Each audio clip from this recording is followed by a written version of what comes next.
박지현의 경제노트입니다. 정부가 최근 새로운 상기 신도시를 발표를 했습니다. 오늘은 고향 창릉지구와 부천 대장지구에 대해서 좀 집중적으로 상세히 좀 알아보도록 하겠습니다.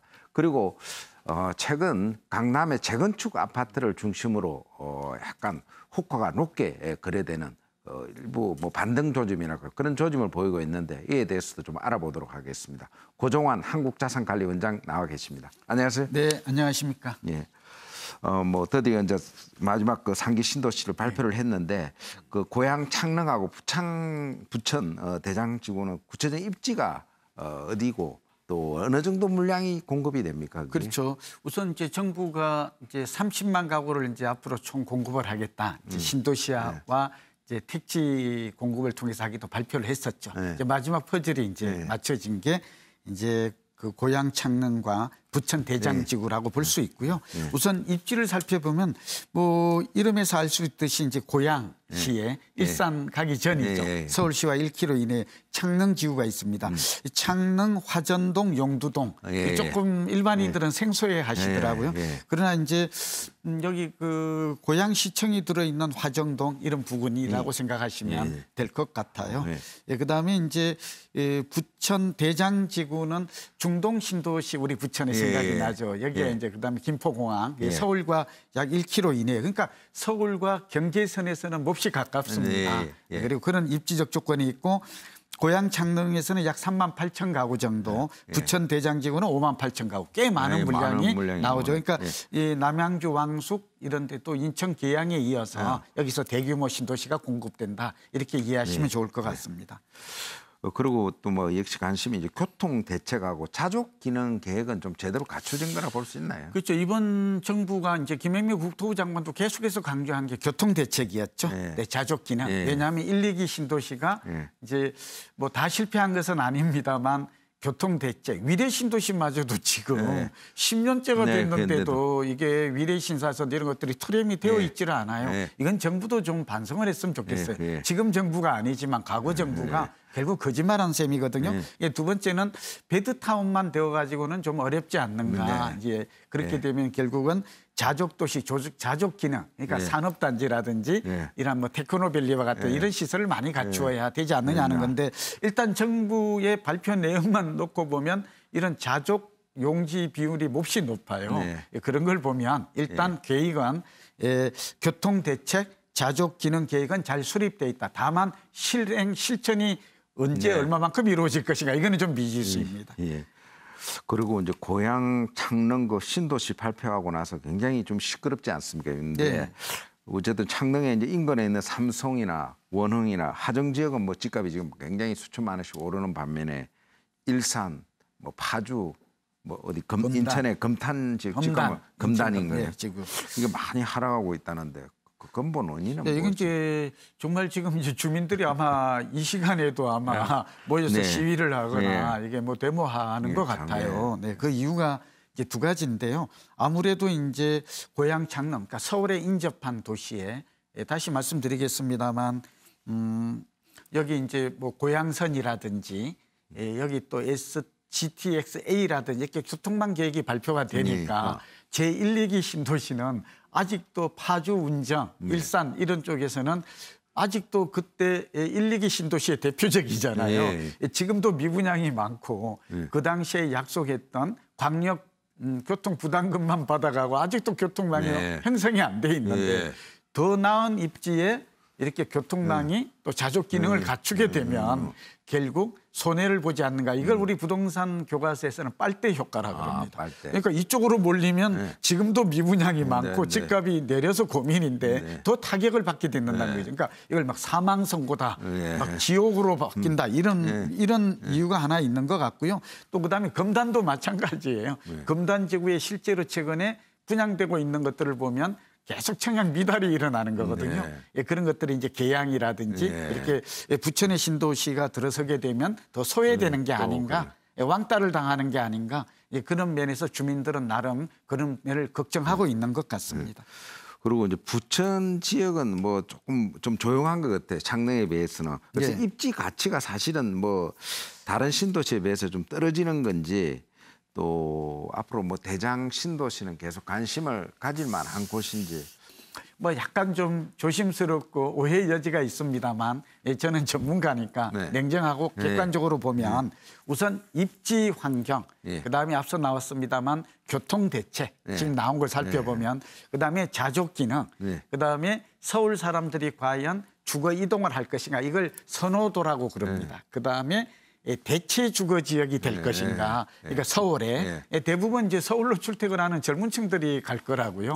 일부 이제 은퇴한 층도 있겠지만 그렇게 좀 객관적으로 좀 종합적으로 살펴보면 현재도 그런 움직임이 이미 나타나고 있습니다만 고양 창릉 신도시가 다소 입지 환경, 주거 가치 측면에서 좀 우월한 게 아닌가 이렇게 보이고 물량도 좀 적게 나오고 있고 그렇게 좀 볼 수 있고 다만 이제 분양가는 좀 따져보아야 합니다. 그러니까 제가 볼 때 분양가는 시세보다 높지 않고 그러니까 이미 고양 창릉 인근에 있는 삼송이라든지 화정 이런 지역들의 원흥지구가 집값이 전문님 말씀대로 한 5천만 원씩 이렇게 뛰는 걸 보면 이런 분위기가 이미 한 5천만 원 이상 뛰는 걸 보면 이미 이 주민들도 이런 것들을 인식하고 또 내 집 마련의 선점 효과죠. 그러니까 신도시까지 기다릴 게 왜냐하면 신도시의 분양은 첫 사업이 빨라야 2021년, 2022년경이 되거든요. 그러니까 내 집 마련하려는 입장에서 보면 그때까지 기다릴 수 없다. 이제 어차피 앞으로 여기 여러 가지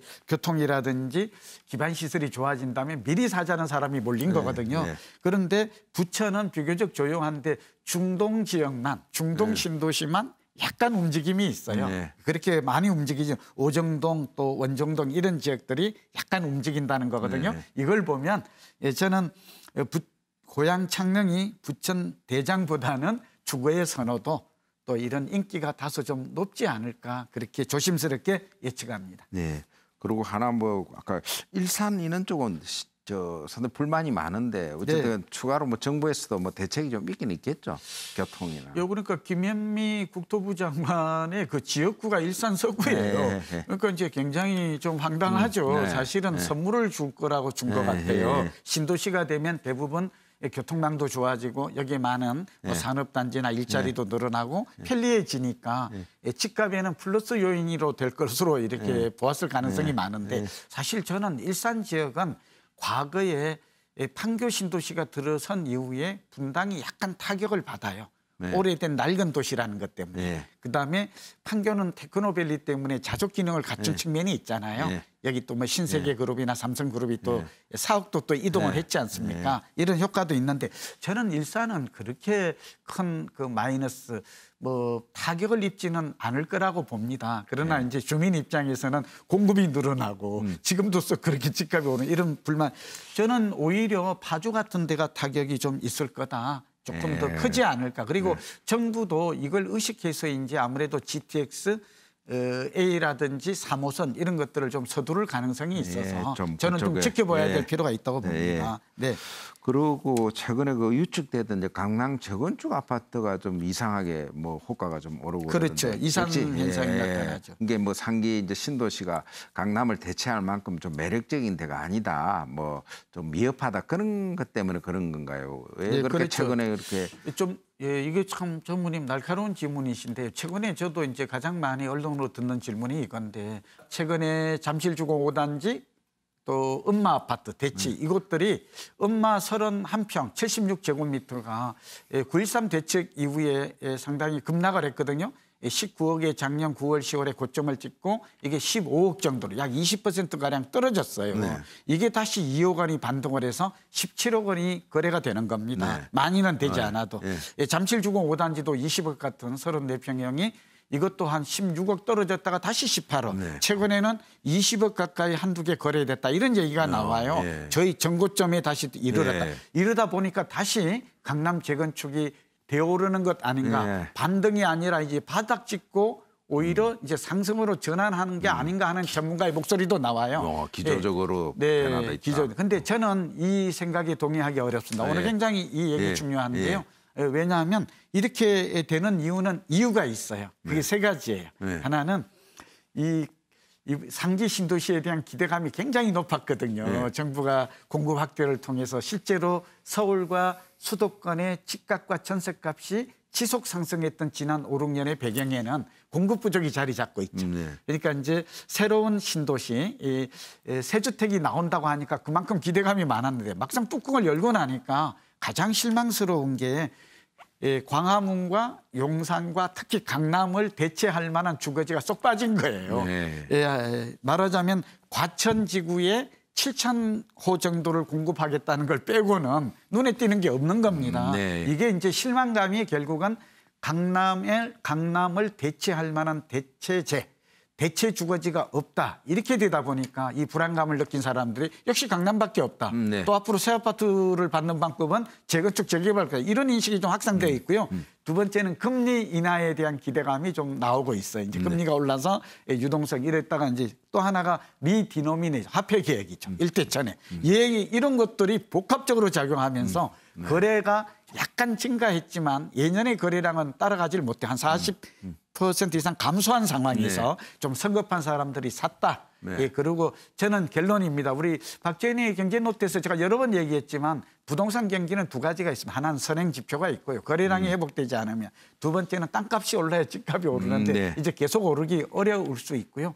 이제 정책이나 실물 경기나 우리가 이제 금리라든지 모든 변화를 보면 상승 요인은 많지 않습니다. 저는 안정될 것으로 한 2, 3년 정도는 집값이 안정됐다. 다만 2021년에 재건축, 재개발이 이렇게 억제만 된다면 서울에 보니까 입주 물량이 급격하게 줄어들어서 2021년경에 본격적인 반등이 말하자면 전세가 1년에 한 2년 후에는 이 부분은 어떻게 서울시와 정부가 나름대로 대책이 필요하지 않을까 보고 있습니다. 네.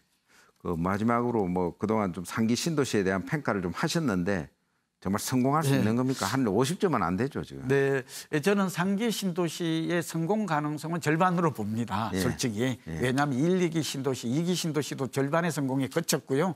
두 번째는 그러나 긍정적으로 본다면 수도권의 공급 확대 정책이 필요한 건 맞습니다. 왜냐하면 우리가 주택 보급률 지표도 105가 적정한데 103, 그리고 수도권 같은 데는 98.6, 서울은 96.3에 불과한 거거든요. 그러면 적어도 가구 분할이 인구도 완만하게 증가하고 가구 분할이 일어나기 때문에 중소형 새 아파트를 꾸준히 공급할 필요성, 이 부분에서는 긍정적입니다. 그러나 강남과 광화문이나 이렇게 직주 근접하는 이런 곳에 좀 매력적인 신도시가 적다라는 점은 좀 한계가 있을 것 같고요. 꿀팁을 드리면 다만 우리 젊은 직장인들은 전세 사는 것보다는 2030년에서 40년까지는 수도권은 성장하고 있어서 집값이 올라갈 가능성은 많아요. 결국 땅값과 물가와 인건비도 오르기 때문에. 그래서 제가 오늘 마지막 꿀팁을 드리면 시범지구는 반드시 청약하는 게 옳아요. 그래서 제가 여러 번 그 LH나 SH의 그 제가 사업 설명회 가게에 나가본 경험을 위례 신도시와 세종 신도시, 그렇게 인기 있는 신도시마저도 광교도 마찬가지예요. 초기에는 미분양이 났던 것을 잘 기억하기 바랍니다. 그래서 초기에 시범지구는 사실은 알짜 땅, 노른자의 땅에 여기에 물량이 많이 나오거든요. 그런데 사람들은 긴가민가해서 주저하게 돼요. 그럴 때 시범지구의 가격도 좋고 입지도 좋기 때문에 이걸 노리는 것이 가장 경제적이고 효과적인 방법이다. 문재인 정부는 다행히 무주택자에게 청약 가점 통장만 있으면 당첨 기회를 주기 때문에 오히려 역발상이죠. 잘 활용하는 게 좋을 것 같습니다. 네, 오늘 좋은 말씀 감사합니다. 네, 감사합니다. 지금까지 상기 신도시로 발표된 고양 창릉지구와 부천 대장지구에 대해서 알아봤습니다. 박재현의 경제노트였습니다.